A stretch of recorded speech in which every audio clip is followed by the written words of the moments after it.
জাটকা সংরক্ষণ এবং ইলিশের উৎপাদন বাড়াতে দেশের ৬টি অভয়াশ্রমে ২ মাস মাছ শিকার, বেচাকেনা, মজুদ এবং পরিবহনে নিষেধাজ্ঞা আরোপ করেছে সরকার। আজ থেকে কার্যকর হওয়া এই সিদ্ধান্ত বলবৎ থাকবে ৩০শে এপ্রিল পর্যন্ত। নিষেধাজ্ঞা শুরু হওয়ায় নদী থেকে জাল, নৌকাসহ মাছ শিকারের সকল উপকরণ তীরে নিয়ে এসেছে জেলেরা। নিষেধাজ্ঞা সফল করতে রাত থেকেই নদীতে অভিযান পরিচালনা করছে মৎস্য বিভাগ এবং কোস্টগার্ড। তবে জেলেদের দাবি, নিষেধাজ্ঞার কারণে ২ মাস কর্মহীন থাকতে হবে তাদের। খুব দ্রুত সময়ের মধ্যে সরকারিভাবে বরাদ্দকৃত চাল সঠিকভাবে বিতরণের পাশাপাশি দাবি জানিয়েছেন ২ মাসের জন্য জেলেদের ঋণের কিস্তি বন্ধ রাখার।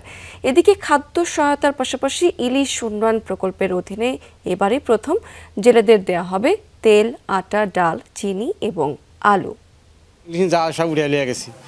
আমরা ২ মাস অভিযান দিচ্ছি, 2 মাস পর ছাড়া আর তো গাঙ্গে যাওয়া যাবে না। সমিতিগুলি যদি বন্ধ করে দিতে এই 2 মাসের লিগে, তাহলে আমাকে একটু ভালো হতো। এই মাসের ভিতরেই আমাদের জেলেদেরকে যে বরাদ্দ চাউল দেওয়া হয়, চাউলটা যেন তাড়াতাড়ি দেওয়া হয়।